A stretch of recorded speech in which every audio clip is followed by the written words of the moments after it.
बाहर शीतलहर छाई होने के बावजूद कमरे में जरा भी ठंड महसूस नहीं हो रही थी। कमरा पूरी तरह पैक था। वारिस खान के बेडरूम में पर्दे के भीतर एक परछाई बैठी थी। उसकी गोद में वो बच्ची लेटी थी। अपनी बच्ची के बालों को अपने हाथों से वो सहला रही थी। आधी रात को इस हालात में कोई अकेली औरत इंसानियत के नाते भी किसी गैर मर्द को अपने कमरे में नहीं बुलाएगी, जबकि वारिस खान की बीवी आधी रात को उससे बातें कर रही थी। सीधी सी बात थी, वारिस खान के कहने से ये लोग उसकी जान बचाना चाहते हैं। अमन को अभी भी उस बात पर यकीन नहीं था कि वो मरकर दोबारा जिंदा हुआ है। क्या सोच में पड़ गए हो अमन जी?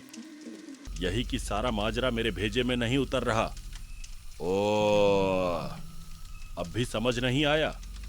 सीधी सी बात है, आज से 10 रोज पहले तुम फर्नांडिज के साथ इसी रास्ते पर गुजरे थे। आज से 10 रोज पहले तुम्हारा एक्सीडेंट हुआ। उसी दिन फर्नांडिज की मौत हुई।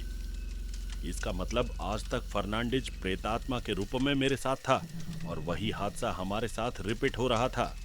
शायद उसकी वजह फर्नांडिज ही था। अब तुम समझे हो अमन मियाँ? मध्यम रोशनी कमरे में फैली थी। अमन महसूस कर रहा था, उन्हें अमन की फिक्र थी।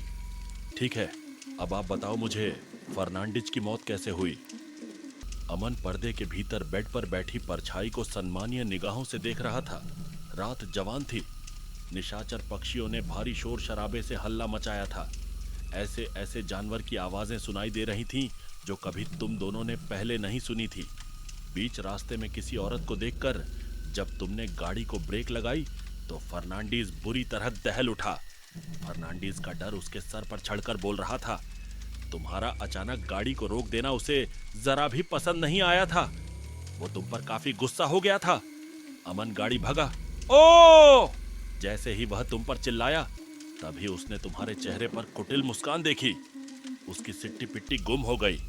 आखिर माजरा क्या था, यह समझ पाना उसके बस की बात नहीं थी, क्योंकि फिलहाल उसका दिमाग सुन्न हो गया था। उसने पलटकर दोबारा सामने सड़क पर देखा। उसकी आंखों में खौफ के साथ साथ आश्चर्य भी उमड़ आया। अमन की आंखें अचानक एकदम सुर्ख हो गईं। उसने अपनी मुंडी को पकड़कर इधर उधर घुमाया, जैसे कोई रोबोट अपना टूटा हुआ मस्तक फिर से जोड़कर सेट करता है। फर्नांडिस के चेहरे से जैसे खून सूख गया। अचानक जैसे बिजली कौंधी। अमन की लात का फटका इतना जोर से फर्नांडिस को लगा कि किसी गेंद की तरह उसकी बॉडी उछलकर गाड़ी से बाहर जा गिरी। यह क्रिया इतनी तेजी से हुई थी कि फर्नांडिस को संभलने का मौका तक नहीं मिला। गाड़ी की लेफ्ट साइड की फाटक टूटकर किचूड़ की आवाज करती हुई तेजी से झूल रही थी। फर्नांडिस इतनी जोर से नीचे पटक गया था कि जैसे उसे लगा उसके बदन की सारी हड्डियों का चूरमा हो गया है। कोशिश के बावजूद भी वह अपनी जगह से हिल नहीं पाया। सामने ही एक राक्षसी मानव जैसा एक वटवृक्ष था। उस वृक्ष को हरकत हरकत में आया देखकर फर्नांडिस की बची कुची ताकत भी जवाब दे गई। वटवृक्ष की लंबी लंबी भुजाओं ने घेरा डाला। लंबे लंबे सांपों की तरह आई रस्सियों ने फर्नांडिस को जकड़कर ऊपर खींच लिया। सारा माहौल बिल्कुल शांत हो गया, जैसे कुछ भी नहीं हुआ था। मतलब कि मैंने ही फर्नांडिस को धक्का दिया ऐसा कह रही हो, जबकि मुझे उस बात की भनक तक नहीं लगी। फर्नांडिस की मौत का एक खौफनाक मंजर वारिस खान की बीवी ने अमन के सामने रख दिया तो अमन को उस बात पर यकीन नहीं हुआ। नहीं बरखुरदर, फर्नांडिस को धक्का तुमने नहीं दिया था। उसने तुम्हारा गला घोटकर पहले ही तुम पर कब्जा कर लिया था। फर्नांडिस की भरपूर प्रयासों के बाद तुम्हारी धड़कनें फिर से शुरू तो हो गई, पर अब तुम पर कभी भी वो आसानी से कब्जा कर सकती थी।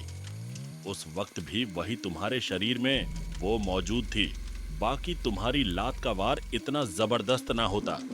तुम्हारे साथ क्या हो रहा था वह बात तुम्हें ही मालूम नहीं थी, इसलिए तुमने गाड़ी को वहां से भगा लिया। अमन का दिमाग घूमने लगा था। इतना सब कुछ उसके साथ हो रहा था और उसे इस बात का अंदाजा भी नहीं था। आप बता सकती हो वो कौन थी जिसने फर्नांडिस को मारा है? हाँ, दूसरे दिन तुम्हारे भाई को तफ्तीश में यह राज मालूम हुआ कि वो आखिर कौन थी। सर्द रात, तराशा हुआ रुपा, एक कमरे अंगड़ाई लेती हुई तन्हाई, ठंडी हवाएं जैसे अमन को बेकाबू करने लगी। मन को लुभाने वाली महक पूरे कमरे में अमन ने महसूस की। वह जिस सोफे पर बैठा था, उस मखमली सोफे पर जैसे कोई उसके बदन को छू रहा था। शरीर में धीरे धीरे आग लगने लगी। वारिस खान की औरत पर्दे के भीतर होने के बावजूद उस पर जैसे कयामत ढा रही थी। पर्दे में छुपी गुलेबार को अमृत रस की प्याली में घोलकर पी जाने की ललक उसे जगी। कुछ देर पहले ही वारिस खान की बीवी ने बताया था। वारिस खान ने अपनी तफ्तीश में यह राज जान लिया था कि वो आखिर कौन थी। वह यह राज खोलने ही वाली थी कि उसे रुक जाना पड़ा। बेचैन होकर अमन इधर उधर देखने लगा तो वह रुक गई। वो अपनी बच्ची को देख रही थी। कमरे में गुलाब की महक मौजूद थी। इस वक्त अमन के दिमाग में तूफान उठा था। एक खूबसूरत गोरा चेहरा उसकी निगाहों में तैरने लगा था।